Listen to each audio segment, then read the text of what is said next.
Pueden tomar asiento, yo los invito a buscar en sus Biblias Miqueas capítulo 5.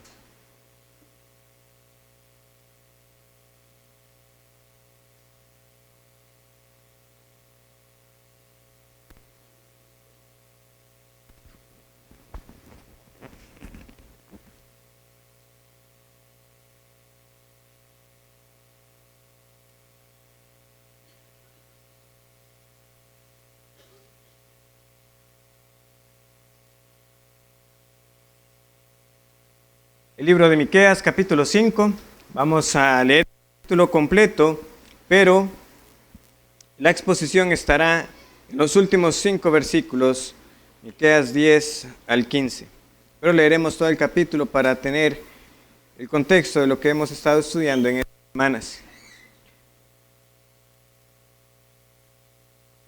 Miqueas, capítulo 5.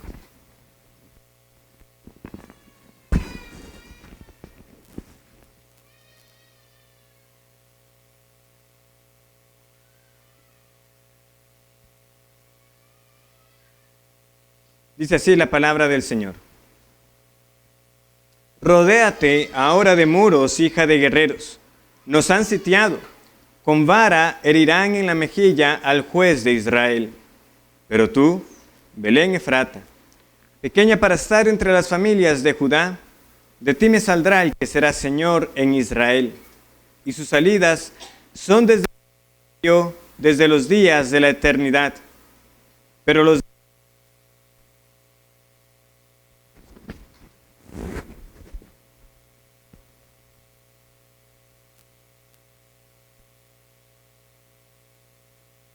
que no resulta.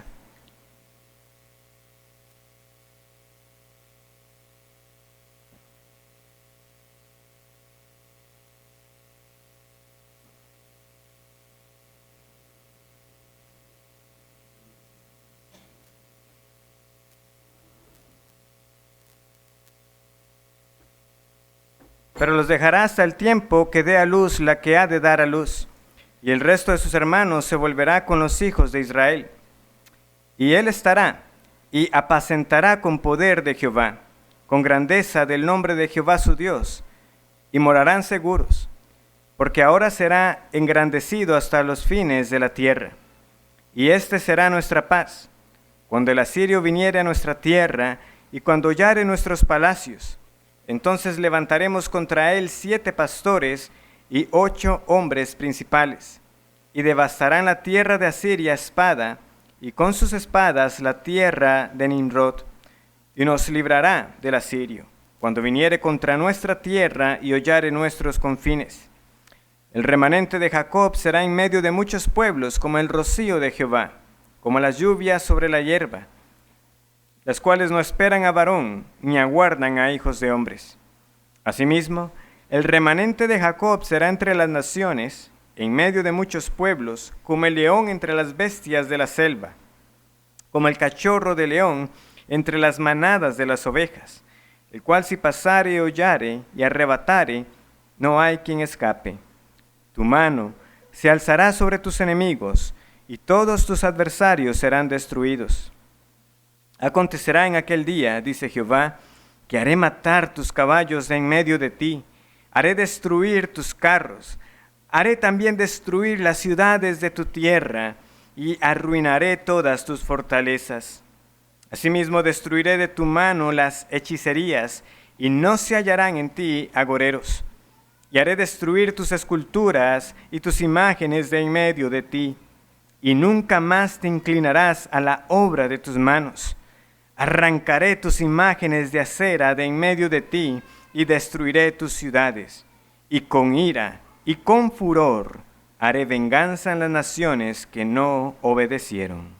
Esta es la palabra del Señor. Uno de los versos más conocidos de la primera carta de Pedro dice lo siguiente: porque es tiempo que el juicio comience por la casa de Dios. Y si primero comienza por nosotros, ¿cuál será el fin de aquellos que no obedecen al Evangelio de Dios? Esa es la primera carta de Pedro, capítulo 4, versículo 17. El apóstol está reconociendo aquí que hay un juicio para la iglesia y también para el impío. Ahora, ¿de dónde deriva esto el apóstol? ¿Cómo es que los escritores del Nuevo Testamento afirman que también hay un juicio para la casa de Dios?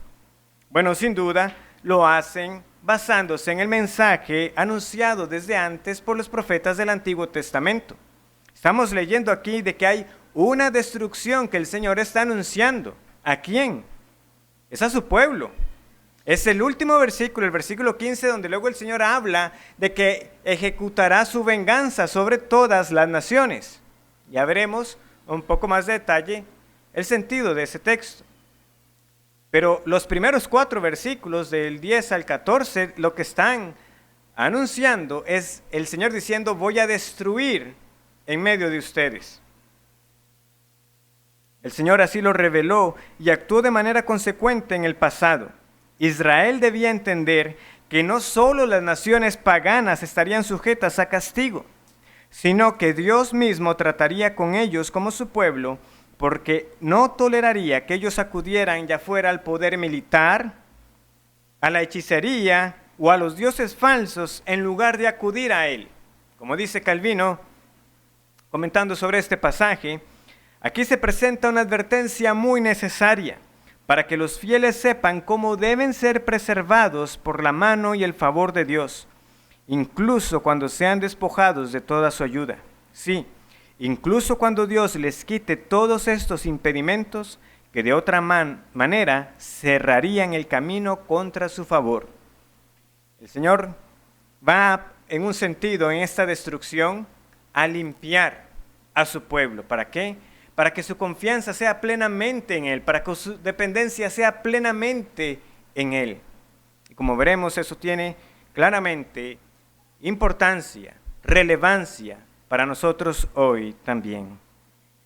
Porque vamos a ver a Dios entonces en este papel de destructor, como uno que extermina. Pero como veremos, depende el resultado sobre quién es aplicado. Para su pueblo, esta destrucción del Señor es una bendición, porque es a favor de su pueblo con el fin de redimirlos. Pero para sus enemigos, para aquellos que no le obedecen, será su fin. Podemos resumir este pasaje de la siguiente manera: Dios siempre actúa a favor de su pueblo y lo hará al destruir todo aquello en que confiemos aparte de Él. Él destruirá su confianza en el poder militar, Él destruirá su confianza en las hechicerías, Él destruirá su confianza en los falsos dioses, en los ídolos. Pero también destruirá, acabará con los rebeldes de todas las naciones, todos aquellos que prefirieron seguir su camino en lugar de arrepentirse y acudir sumisamente ¿a quién? A ese Mesías ungido que leíamos al inicio del capítulo, aquel que nació en Belén. Entonces, en primer lugar, veamos, ¿qué hace Dios a favor de su pueblo? Dios va a destruir 3 categorías, por decirlo así, 3 categorías que nos van a ilustrar algo. Dios va a destruir la confianza en el poder militar, Dios va a destruir su confianza en la adivinación, en la hechicería, y Dios va a destruir su confianza en los falsos ídolos. Esas 3 cosas Dios las va a destruir a favor de su pueblo. Y finalmente veremos cómo Dios también ejecutará su venganza entonces sobre sus enemigos. Veamos en primer lugar cómo Dios destruye la confianza de su pueblo en el poder militar, versículos 10 y 11. Acontecerá en aquel día, dice Jehová, que haré matar tus caballos de en medio de ti, y haré destruir tus carros. Haré también destruir las ciudades de tu tierra, y arruinaré todas tus fortalezas. Sabemos que se está refiriendo al poder militar, porque los caballos y los carros, o mejor dicho, los carruajes, ¿verdad? Para que tengamos un poquito más claro cuál era el vehículo de aquel entonces, eran claramente elementos utilizados para la guerra. El caballo también muchas veces lo vamos a leer en las escrituras como representante, ¿verdad?, de la fuerza. Eran animales grandes, fuertes, poderosos, utilizados con esos fines de conquistar a otros. Las batallas de antaño se definían muchas veces por quién tenía un ejército mayor de caballos, que tuviera jinetes para montarlos como elemento ofensivo, pero también había un elemento defensivo muy importante. Eran las fortalezas o los muros, porque podía llegar un ejército imponente con estos caballos y con estos carros herrados, ¿verdad? Que así los leemos descritos, pero una fortaleza podía ser muy difícil de derribar y constituía un gran mecanismo de defensa, de manera que desde los muros, desde la parte alta, podía ejecutarse los ataques mientras el ejército invasor trataba de irrumpir. Y una buena fortaleza podía hacer la diferencia entre la vida y la muerte. Sin embargo, ya desde Miqueas capítulo 4, el Señor ha anunciado que en el día final, ¿verdad? Porque nos dice el versículo 10, acontecerá en aquel día. ¿Cuándo será esto? En la consumación del reino de Dios. El Señor ya ha dicho que este tipo de poder militar no será necesario. ¿Por qué? Leamos el versículo 3 del capítulo 4. Y Él juzgará entre muchos pueblos y corregirá naciones poderosas hasta muy lejos, y martillarán sus espadas para asadones y sus lanzas para hoces. En lugar de ser instrumentos de guerra, ¿para qué iban a ser utilizados? Para trabajar la tierra. Ya no más armas, sino instrumentos de trabajo. Eso en el día final. Ahora para nosotros, bueno, quizás no tanto para nuestro país, por no contar con un ejército ya desde hace algunos años, pero en algunos lugares sería difícil imaginar cómo no tener un ejército, pero el Señor está diciendo, ya un día no será necesario. Todas esas armas de guerra yo las convertiré en instrumentos de trabajo. Ahora, el problema no estaba en tener caballos en sí mismo. En un sentido era lícito. La advertencia que el Señor da, como vamos a ver en Deuteronomio, era que un rey no tuviera para sí muchos caballos. ¿Cuál era el problema? El problema claramente está cuando el corazón se desvía para tener su confianza en ello. Para que el pueblo se desviara, para que de tal manera dijeran, estamos seguros, contamos con un gran ejército, tenemos carros herrados, tenemos tantos caballos, los tenemos provistos con jinetes, tenemos estas murallas altas y fuertes, estamos seguros. Ese es el problema, cuando el corazón se desvía, para que ellos olvidaran que realmente quien les daba la victoria siempre era el Señor, sin importar cuántos caballos o cuántos muros tuvieran. Pero no cabe duda que ellos podían desviarse tras eso y, como el resto de las naciones paganas, medir su fuerza y su poder contando con cuántos de estos animales y con cuántos muros ellos tenían. Ellos se vieron intimidados, ¿verdad? Cuando Faraón salió con su ejército a perseguirlos, cuando iban a cruzar el mar. ¿Y qué leemos nosotros? Que salieron con sus caballos y con sus carros. ¿Pero qué pasó con todos ellos? Fueron sepultados en el mar. ¿Cuántos caballos y cuántos carros cerrados tenía Israel? Ni uno solo. Pero el Señor les dio la victoria. Por eso es que el Señor les dice muy claro en Deuteronomio 17:16, para el día que ellos tuvieran un rey, pero el rey no aumentará para sí caballos, ni hará volver al pueblo a Egipto con el fin de aumentar caballos, porque Jehová os ha dicho, no volváis nunca por este camino. Nuevamente, ¿para qué? Para que no pusieran su confianza en ellos. Ahí no radicaba la fuerza de su poder. El conocido Salmo 27 dice que estos confían, ¿verdad?, en caballos, mas nosotros en el nombre de Jehová tendremos memoria. Deuteronomio 21, el Señor les dice, cuando salgas a la guerra contra tus enemigos, si vieres caballos y carros y un pueblo más grande que tú, no tengas temor de ellos, porque Jehová tu Dios está contigo, el cual te sacó de la tierra de Egipto. El que ya los libró una vez, tiene el poder para seguirlos librando, era lo que Él les decía. No se preocupen por cuán grande sea ese ejército, yo estoy con ustedes. Eso era lo que el Señor les decía. Sin embargo, ¿qué es lo que nosotros vemos en la narrativa bíblica? Que muchas veces este pueblo lo olvidó. Y muchas veces pusieron su confianza en estas cosas. Por ejemplo, una vez establecida la línea davídica, nosotros sabemos que David tuvo unos cuantos caballos.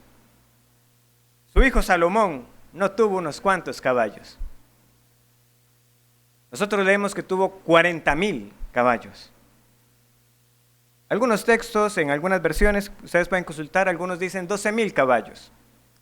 Pero el punto permanece, son muchos. Se dice que Salomón buscó cómo proveer jinetes para toda esa cantidad que tenía repartida en diversos establos. Sí, ciertamente eso indica cuán grande fue el reino de Salomón, cuánto llegó a prosperar. Pero esto que estaba haciendo Salomón claramente iba en contra de lo que estaba prescrito en Deuteronomio. El rey no aumentará para sí muchos caballos. Y Salomón se abusó. Pero no solamente Salomón. Años más adelante, tan solo unas décadas antes de que Miqueas iniciara su labor profética, hubo un rey llamado Usías. Y yo los invito a buscar el primer libro de Crónicas. Primer libro de Crónicas. Sigan conmigo esta lectura para saber lo que hizo este hombre.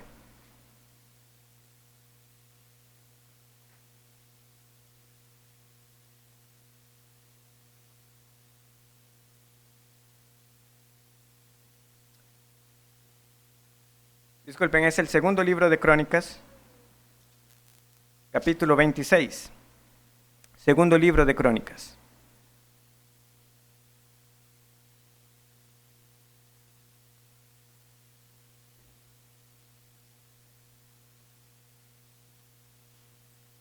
Fue este rey Usías. Vean lo que leemos acerca de él. Segundo de Crónicas 26, versículo 9. Vean lo que él edificó. Recordemos lo que Miqueas está profetizando. Dios dice, destruiré sus fortalezas. Versículo 9. Edificó también Usías torres en Jerusalén, junto a la puerta del ángulo y junto a la puerta del valle y junto a las esquinas, y las fortificó. Asimismo edificó torres en el desierto y abrió muchas cisternas, porque tuvo muchos ganados, así en la Cefela como en las vegas, y viñas y labranzas, así en los montes como en los llanos fértiles, porque era amigo de la agricultura. Tuvo también Usías un ejército de guerreros, los cuales salían a la guerra en divisiones, de acuerdo con la lista hecha por mano de Jehiel, escriba, y de Maasías, gobernador, y de Ananías, uno de los jefes del rey. Todo el número de los jefes de familia, valientes y esforzados, era 2,600. Y bajo la mano de estos estaba el ejército de guerra de 307,500 guerreros poderosos y fuertes, para ayudar al rey contra los enemigos. Y Usías preparó para todo el ejército escudos, lanzas, yelmos, coseletes, arcos y hondas para tirar piedras. E hizo en Jerusalén máquinas inventadas por ingenieros para que estuviesen en las torres y en los baluartes, para arrojar saetas y grandes piedras. Y su fama se extendió de lejos, porque fue ayudado maravillosamente hasta hacerse poderoso. Mas cuando ya era fuerte, su corazón se enalteció para su ruina, porque se rebeló contra Jehová su Dios, entrando en el templo de Jehová para quemar incienso en el altar del incienso. ¿Notaron esos números? Más de 2,000 personas eran necesarias para poder coordinar un ejército de más de 300,000 personas. Y a todos los dotó de escudos, de lanzas, de coseletes.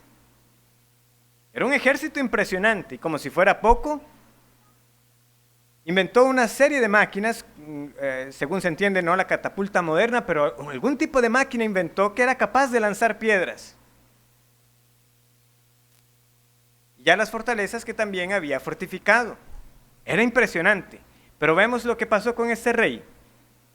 Se enalteció. Y luego quiso hacer lo que no estaba mandado a hacer. Ese es nuestro problema. Muy pronto nos jactamos. Muy pronto nos enorgullecemos. Muy pronto nos olvidamos de Dios cuando nos sentimos seguros y fuertes. Luego de Usías, su hijo Jotam también tuvo victorias. También leemos que él fortificó las torres, porque vean, de nuevo, el problema no era que un rey prudente, fortificara las torres y dotara a su ejército. El problema estaba cuando su corazón se desviaba. De Jotam leemos que el Señor le dio victoria. ¿Por qué? Porque él preparó sus caminos delante de Jehová. Jotam en última instancia no descansaba en ese numeroso ejército que sin duda heredó de su padre. Pero ¿saben qué? No mucho después llegamos ya al reino de Acaz. Acaz, que ya se nos menciona en Miqueas. Miqueas dice, yo empecé a profetizar durante el reinado de Acaz. ¿Y qué le pasó a Acaz? El Señor le levantó enemigos por todo lado. Por todo lado le estaba saliendo la batalla. Y no solo eso, sino que las estaba perdiendo. No solamente estaba perdiendo, sino que se le estaban llevando cautivo al ejército y al pueblo. Ven cómo entonces un número impresionante de 300,000, no sabemos cuántos quedaban para los días de Acaz, pero no importa. Si el Señor no les daba la victoria, podían tener un ejército grande, fuerte, imponente, que de nada les iba a servir. ¿Y qué sabemos además de Acaz? No solamente estaba siendo derrotado, sino que no buscó al Señor.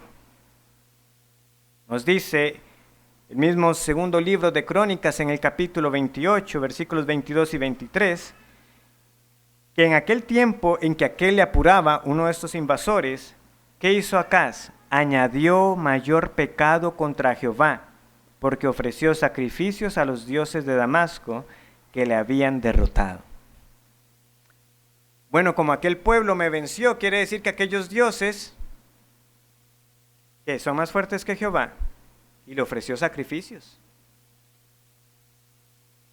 Yo también ofreceré sacrificios a ellos para que me ayuden, bien que estos fueron su ruina y la de todo Israel.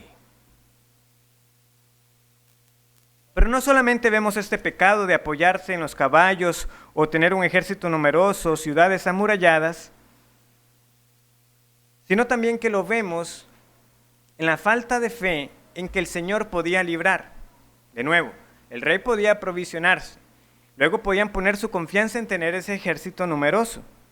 Pero también en muchas ocasiones, nosotros leemos por ejemplo en Josué y en Jueces, cuántas veces el pueblo fue temeroso de ir a la batalla. Cuando Josué está repartiendo la tierra, hay una de las tribus que dice, Josué, es que ellos tienen carros cerrados y Josué tiene que estarlos instando. Si el Señor está con ustedes, ustedes los vencerán. Pero es que tienen carros cerrados. Muy diferente, ¿verdad? Las palabras que a veces leemos de aquel hombre, Caleb, ¿verdad? Valiente y confiado en el Señor. Aquí estoy yo con la misma fuerza, yo voy y voy a conquistar esa ciudad. El Señor me la dará. Ezequías, el último rey durante el cual profetizó Miqueas, a diferencia de Acaz, él sí se apoyó en el Señor. Ya los que han estado en otros sermones de Miqueas saben que es muy importante, ¿verdad? Siempre recordar el hecho de que Sennacherib invadió a Judá y que el ángel de Jehová les dio la victoria. Pero hay un detalle que no podemos pasar por alto. ¿Saben que Ezequías también fortaleció los muros? ¿Saben que Ezequías también mandó al pueblo a que dañaran las fuentes de agua cuando venían los asirios? Porque dijeron, para que no tengan aguas cuando vengan. O sea, no se la vamos a poner fácil. Ellos sabían que estaban en desventaja, pero aún así hicieron lo que entendían que podía estar en su alcance. Pero ¿cuál es la gran diferencia? Ezequías, en lugar de estar temeroso, o en lugar de confiar en la táctica, dijo estas conocidas palabras que tenemos en 2 de Crónicas 32, 7 y 8. Esforzaos y animaos, no temáis, ni tengáis miedo del rey de Asiria, ni de toda la multitud que con él viene, porque más hay con nosotros que con él. Con él está el brazo de carne, mas con nosotros está Jehová nuestro Dios para ayudarnos. y pelear nuestras batallas. Y el pueblo tuvo confianza en las palabras de Ezequías, rey de Judá. Esta es la gran diferencia.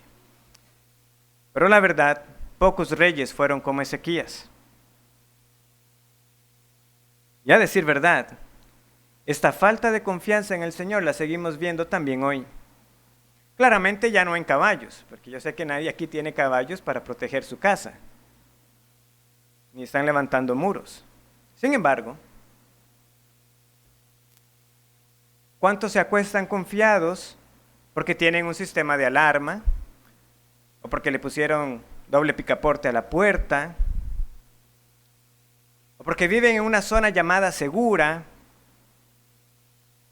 en lugar de estar recordando conscientemente que la razón por la que nos podemos acostar tranquilos es porque el Señor nos cuida? Vean, muy pronto podemos olvidarlo. Muy pronto podemos dejar de dar gracias a Dios por un día más que nos da. Y simplemente nos levantamos pensando que es lo que tiene que pasar. Nos acostamos, todo sigue en su lugar, todos estamos bien. ¿Y esto fue gracias a qué? Fue gracias al Señor.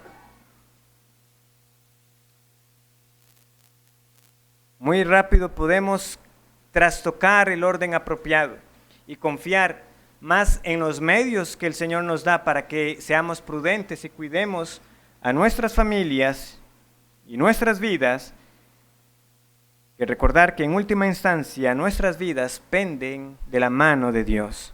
Por eso el Señor le tuvo que decir a su pueblo, para que lo recuerden, yo voy a destruir todo su ejército, todas sus murallas. Eso se los anunció. Pero en segundo lugar también les dice el Señor, yo voy a acabar con toda la hechicería, versículo 12, Miqueas 5:12. Asimismo destruiré de tu mano las hechicerías y no se hallarán en ti agoreros. Por estas dos palabras que tenemos aquí, hechicerías, agoreros, pensemos simplemente en todo el rango de prácticas paganas que sabemos que se daban antes, pero no nos equivoquemos, que siguen pasando hoy también. Personas que pretendían hablar con los espíritus, personas que pretendían adivinar qué sería el día de mañana. De hecho, la palabra que tenemos ahí para agoreros está o comparte su raíz con una palabra que se usa también para la palabra nube. Entonces, posiblemente este tipo de agorero que se menciona acá era uno que levantaba su vista al cielo, veía las formas de las nubes y le decía a una persona qué era lo que iba a pasar. Y de eso hay muchos, ¿verdad? En otras ocasiones en la Biblia leemos de algunos que leían las ramas, la forma de una rama, o agarraban las vísceras de un animal y con eso le decían, oh rey, esto es lo que te va a suceder. Pero todas estas prácticas, apelando a supuestas adivinaciones para interpretar eventos o sueños, el consultar espíritus, todo esto el Señor lo tenía totalmente prohibido para su pueblo. Totalmente prohibido. Nuevamente, Deuteronomio capítulo 18, versículos 10 al 12. Podemos buscarlo rápidamente. ¿Qué dice el Señor? Les dijo lo siguiente. Deuteronomio 18.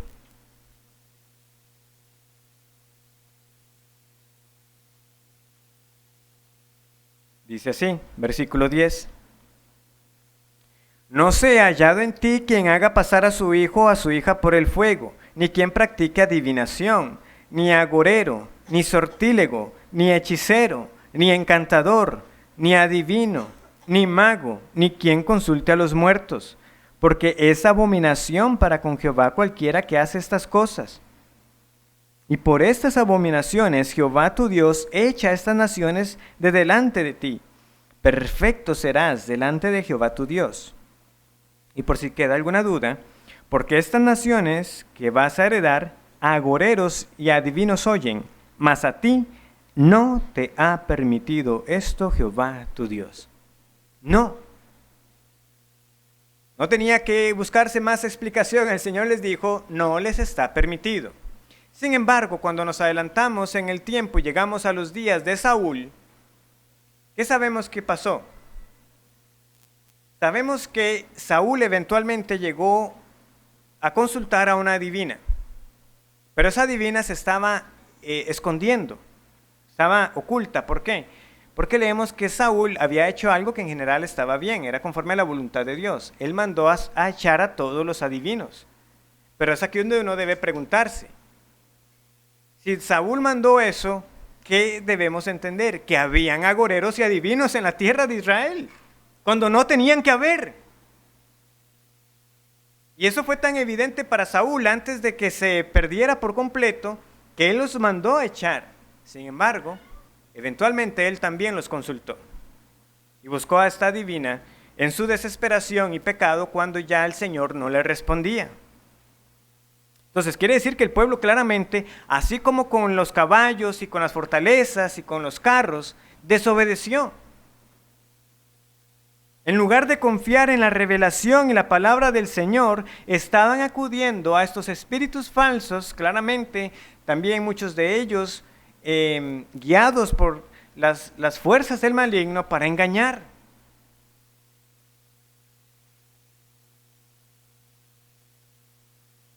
Saúl consultó a una adivina, pero luego en el linaje de David tenemos a un rey Manasés, que fue un rey perverso. Luego la Biblia nos cuenta que él se llegó a humillar delante de Dios, pero antes que eso ocurriera, este hombre prácticamente es como si leyéramos Deuteronomio 18, 10 al 12, y empezó a incumplirlo punto por punto, porque leemos que él, ¿qué hizo? Pasó a su hijo por fuego. Cuando el Señor está diciendo, no darás a tus hijos a los dioses, no los pasarás por fuego, y Manasés lo hizo. Hizo altares para todo el ejército de los cielos, en los dos atrios de la casa de Jehová. ¿Y qué más? Y se dio a observar los tiempos, y fue agorero, e instituyó encantadores y adivinos, multiplicando así el hacer lo malo ante los ojos de Jehová, para provocarlo a ira. Y además puso una imagen de acera, que también nos menciona Miqueas, ¿verdad? Que él había hecho en la casa en la cual Jehová había dicho a David y a Salomón su hijo, yo pondré mi nombre para siempre en esta casa. El punto es que el pecado no termina con Manasés ahí, sino que leemos que el pueblo siguió el ejemplo de su rey y se corrompieron más que las naciones vecinas. Es decir, ellos también se dieron a los ídolos y a la adivinación y a los agoreros. Ahora, hermanos y amigos, es fácil ver el pecado en estos hombres y decir qué malo que fue Manasés, cómo empezó a quebrantar todo lo que Dios había dicho. Pero cuando somos honestos ante la palabra de Dios, ¿qué tenemos que decir? Que el hombre hoy que se considera moderno, el hombre que se considera ya estamos libres de aquellas supersticiones del pasado, de aquel hombre primitivo, la verdad es que los horóscopos siguen existiendo. Yo no sé cómo siguen imprimiendo eso, pero por alguna razón está. Hay gente que lo lee, que lo consulta.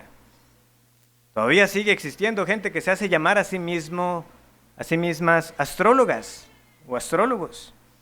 Hay quienes siguen leyendo las cartas o las manos. Todavía está la figura del chamán y todos aquellos que se dedican a prácticas ocultas. Nuevamente, para que tengamos claro, no estamos hablando aquí simplemente de aquel que hace ilusiones con el fin de entretener, los llamados trucos de magia. Realmente estamos hablando de aquellos que se han dado para ser instrumentos de Satanás para engañar a las personas con estas artimañas. ¿Por qué? Porque las personas siguen buscando cómo satisfacer su codicia, cómo obtener aquello que claramente no se les ha dado. Bueno, y si quizás me tomo este remedio, si quizás me pongo este amuleto, quizás lo logre.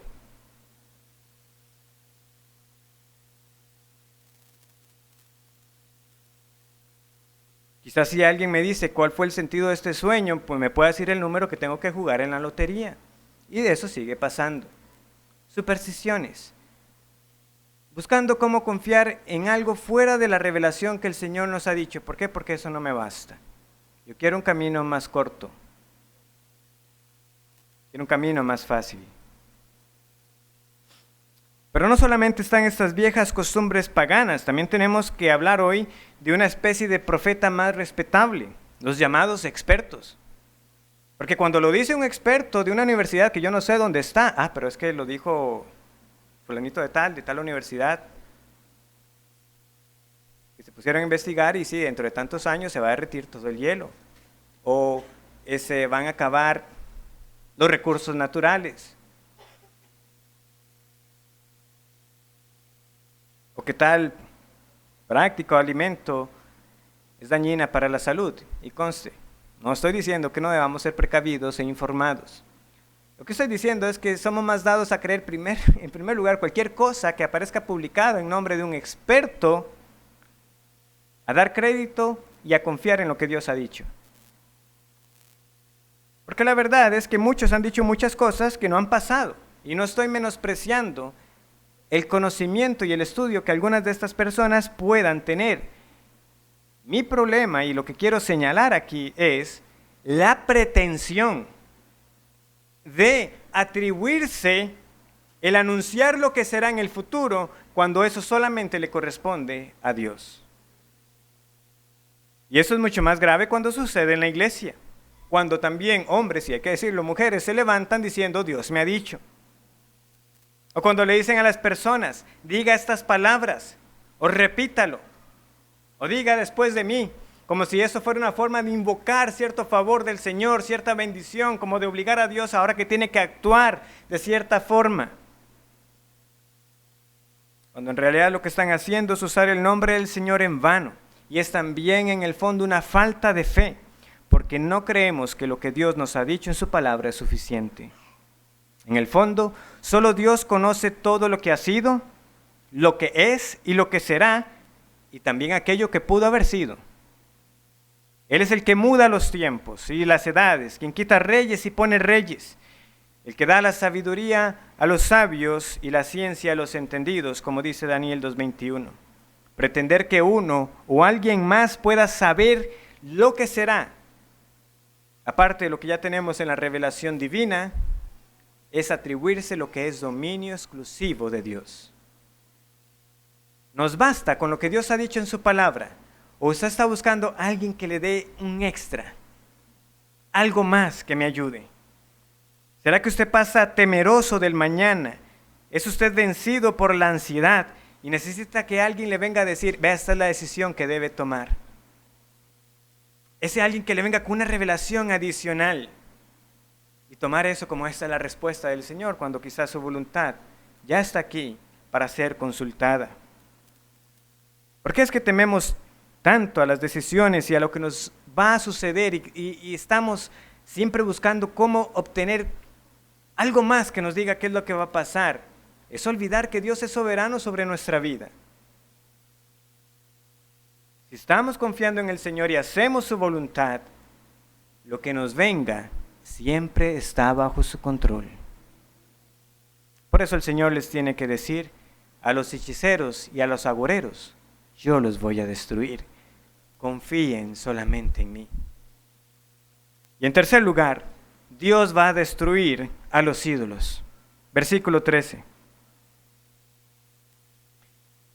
Y haré destruir tus esculturas y tus imágenes de en medio de ti, y nunca más te inclinarás a la obra de tus manos. Arrancaré tus imágenes de acera de en medio de ti y destruiré tus ciudades. El Señor promete que Él va a destruir a los falsos dioses que los hombres han fabricado, y solo Jehová será reconocido como el único Dios. Solo Él. Yo voy a destruir todo, las esculturas, las imágenes. Voy a arrancar acera por completo de en medio de ustedes.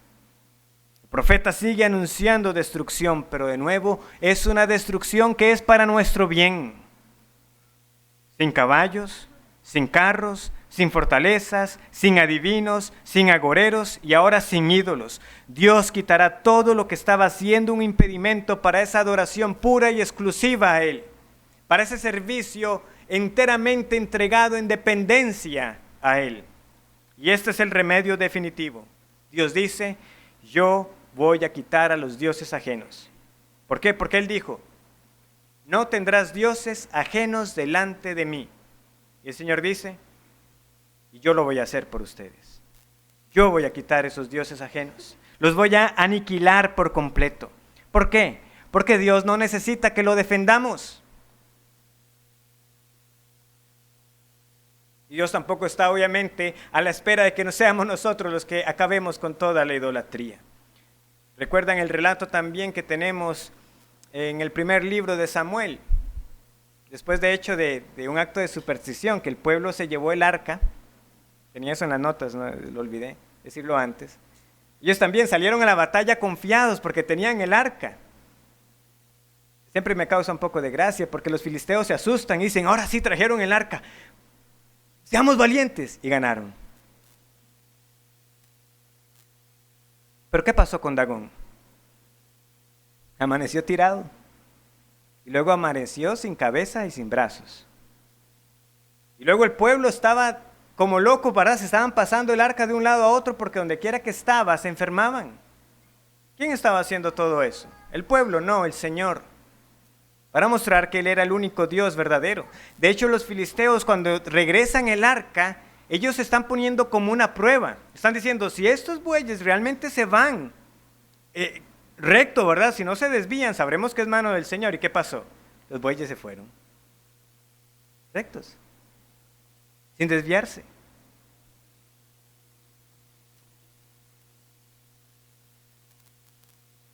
El punto es que nosotros, si hemos confesado a Jesús como Señor, como Rey de nuestra vida, realmente es Él quien debe tener el trono en nuestra vida.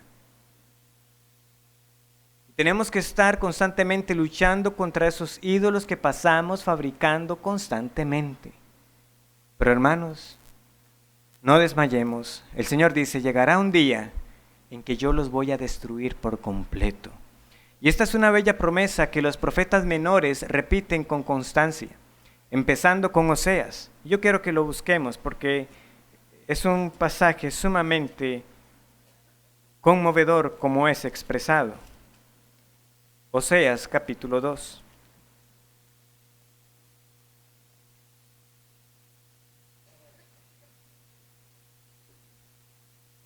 Recordemos, Oseas fue en su labor profética, ¿verdad? Unos cuantos años antes que Miqueas. No por mucha diferencia, pero en el norte. Oseas capítulo 2, versículo 16. Vean lo que dice. Oseas 16. Nuevamente noten el tiempo. En aquel día.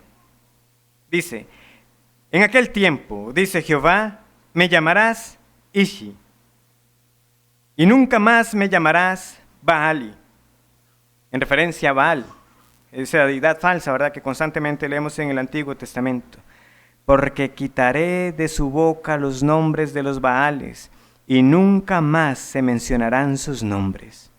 En aquel tiempo haré para ti pacto con las bestias del campo, con las aves del cielo y con las serpientes de la tierra, y quitaré de la tierra arco y espada y guerra, y te haré dormir segura, y te desposaré conmigo para siempre. Te desposaré conmigo en justicia, juicio, benignidad y misericordia, y te desposaré conmigo en fidelidad, y conocerás a Jehová. El Señor está diciendo, yo voy a borrar su memoria. El nombre de Baal no se escuchará nunca más. Ustedes serán para mí, para siempre, y me conocerán en verdad. Los desposaré conmigo en fidelidad. Nunca más será rota esa comunión en aquel día. Pero para que eso sea una realidad, el Señor dice, yo voy a arrancar primero toda la idolatría de raíz. Lo voy a destruir. Nunca más se acordarán de los nombres de los dioses falsos. Los desposaré conmigo en misericordia, juicio y bondad. Zacarías también lo repite. En aquel día, dice Jehová de los ejércitos, quitaré de la tierra los nombres de las imágenes y nunca más serán recordados. O sea, es que nunca más acordarse. Ese sí es un lavado de cerebro que necesitamos. para nunca más acordarnos de las obras de nuestras manos, aquellos ídolos que hemos fabricado, para poner nuestra confianza en ellos en lugar del Señor. Pero el Señor lo promete: yo los voy a limpiar por completo. Yo voy a erradicarlos de tal manera que solo van a conocer a uno, al único que en verdad es, a Jehová de los ejércitos. Ese es su nombre. Y este es el mensaje profético constante. Y de eso podemos estar seguros. Dios nos limpiará de los ídolos, bien como Jehová. Él es el Dios de los dioses. Sin embargo, de toda la destrucción que hemos leído y que hemos estudiado esta noche, queda una destrucción, ¿verdad? La del versículo 15. Todo lo que hemos visto previamente es para el bien de aquellos que sirven al Señor, que viven para Él, que han sido alcanzados por su gracia salvadora. Pero para aquellos que han sido obstinados en desobedecer a Dios, esto es lo que les aguarda. Versículo 15. Y con ira y con furor haré venganza en las naciones que no obedecieron. Es interesante cómo se resume todo el pecado en este versículo. Vean, las naciones paganas también tenían ejércitos. Las naciones paganas sin duda tenían agoreros y adivinos. Las naciones paganas sin duda tenían ídolos falsos. Sin embargo, el Señor no dice que les va a destruir todo eso. Simplemente dice: y haré mi venganza con ira y furor en aquellos que no obedecieron. Es decir, todo el pecado se resume tan sencillamente con la palabra desobediencia, rebeldía.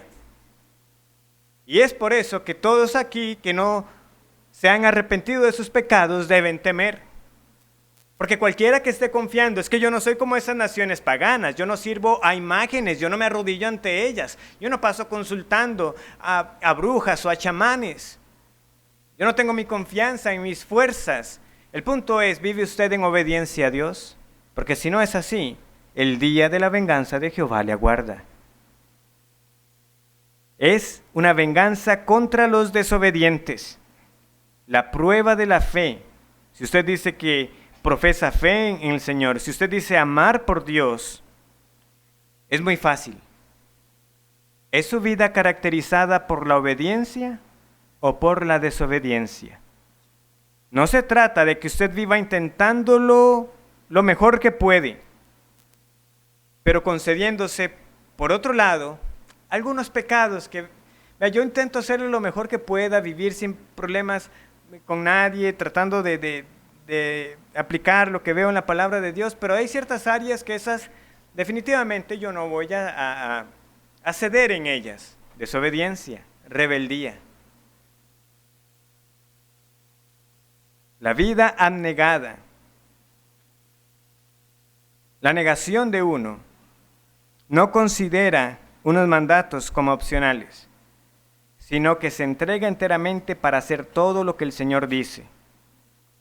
Por eso Jehová dice: yo ejecutaré mi venganza en los desobedientes.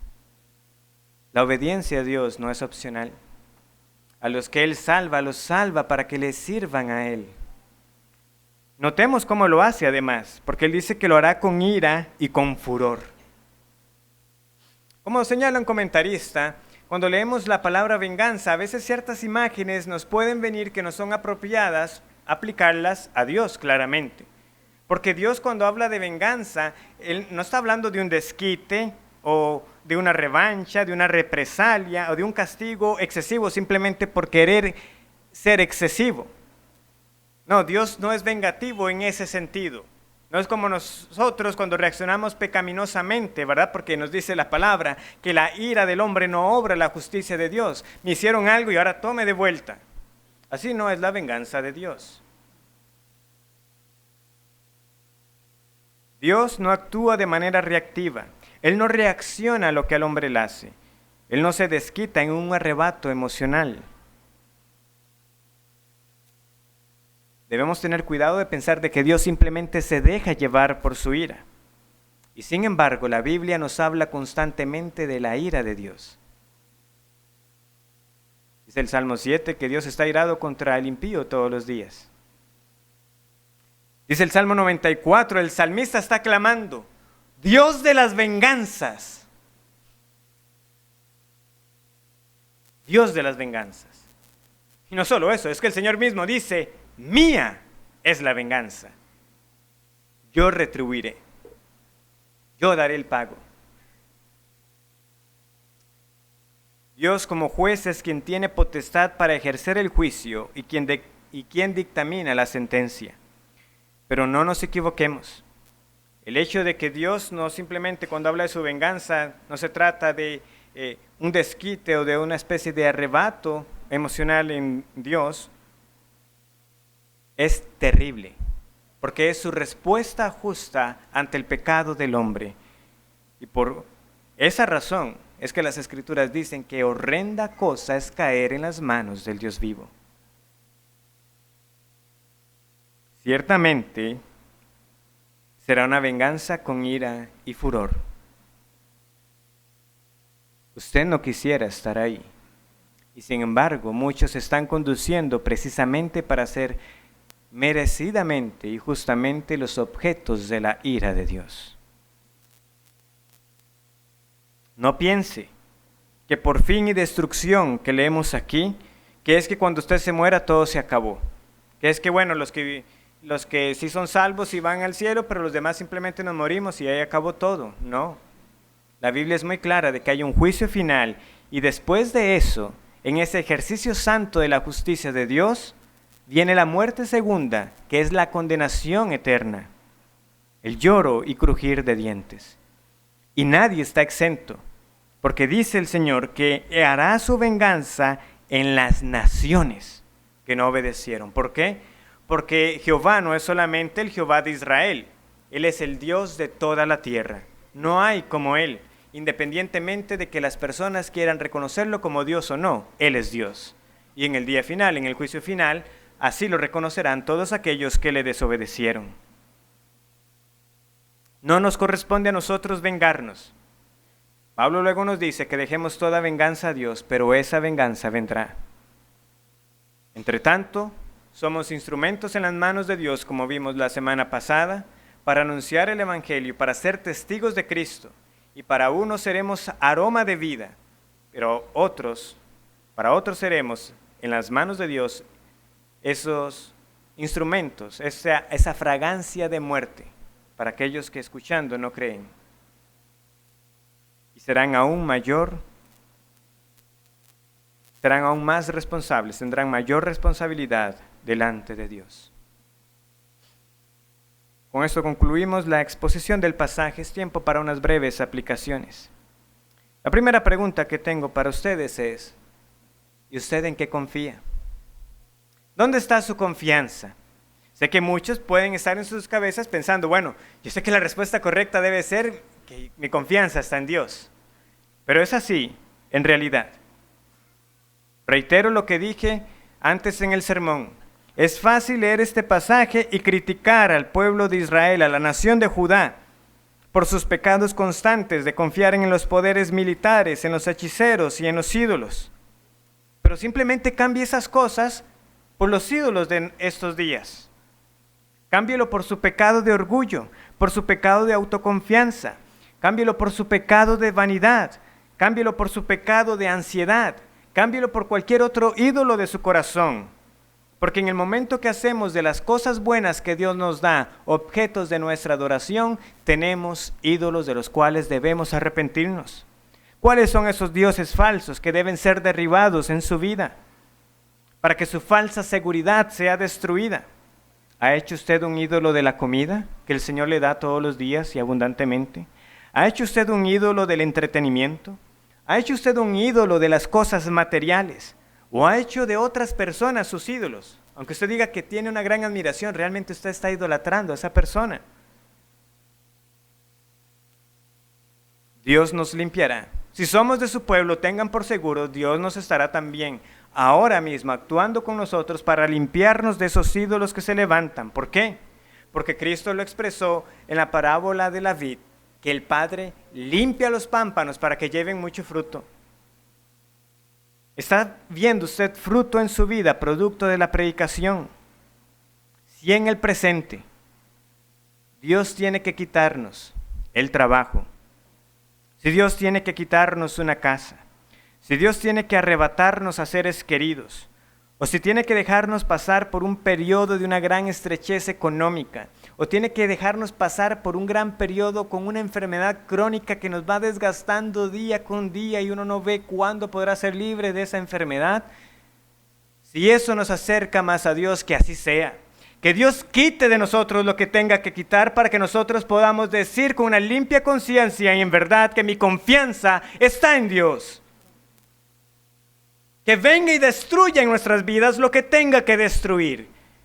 Que humildemente y sumisamente digamos: Dios, quita de mí todo aquello que me está impidiendo servirte de manera entregada, de manera dispuesta, de entregarme sin reservas a ti. Ven y destruye como has anunciado que destruirás en el día final.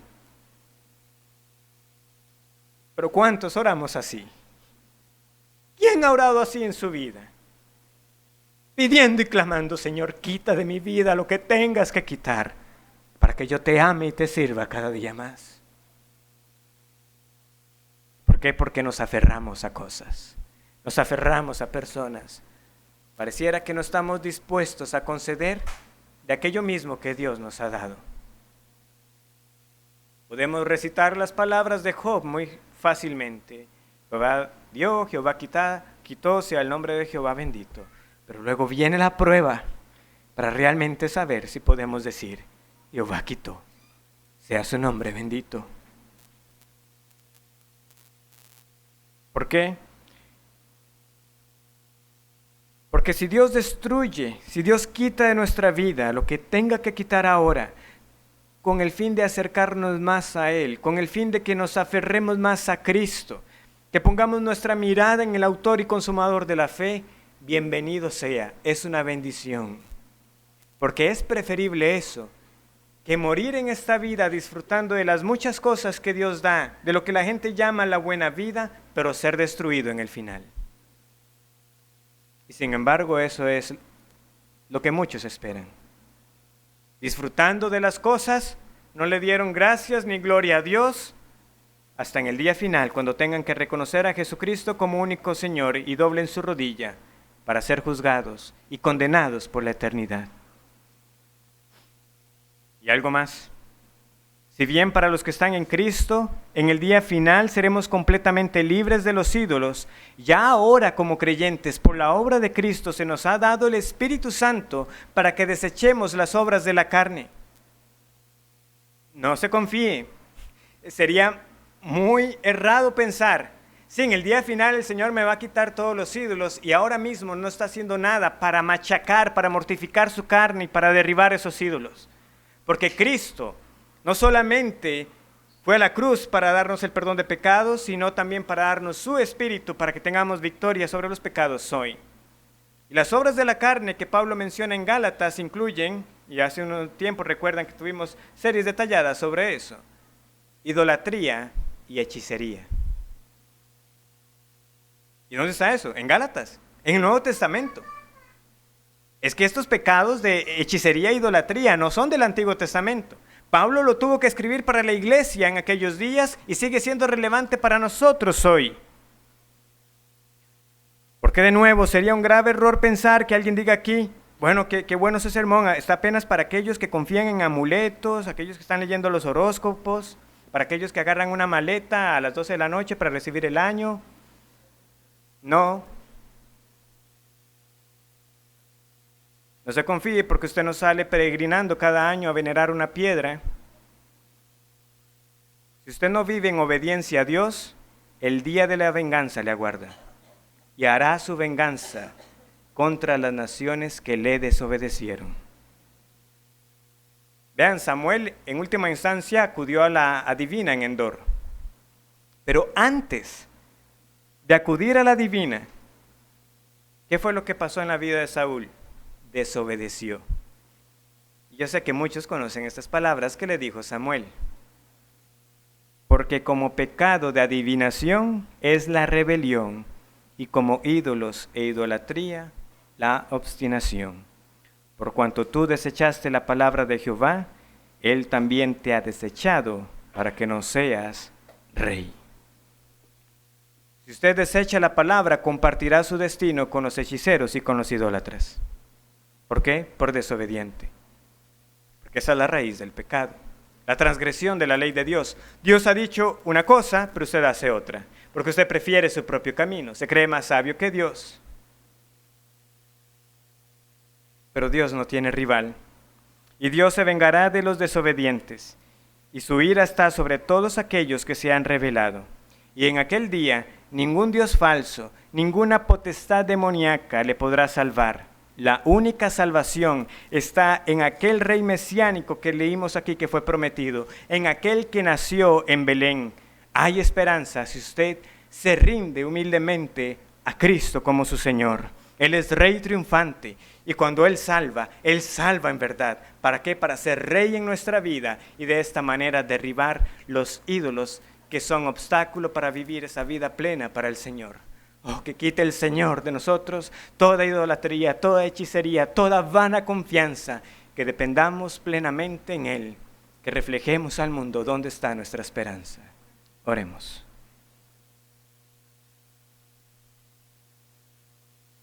Gracias te doy, Señor, por tu palabra. Como cantábamos en el Salmo 97, que se avergüencen todos aquellos que sirven a las imágenes de talla, a los que sirven a los ídolos, que se postren a ti todos los dioses, y así será en el final, porque tú eres el Dios inigualable, nadie es como tú. Quita de nuestra vida, Señor, todo aquello que nos impide vivir en comunión plena contigo. Acércanos a ti, aunque eso nos cueste. Haznos despertar de la vanidad de esta vida y haz despertar a aquellos que no han rendido sus vidas a Cristo. Que tomemos en serio esta amonestación del castigo que vendrá sobre los que viven en desobediencia. En el nombre del Señor Jesucristo clamamos por misericordia. Amén.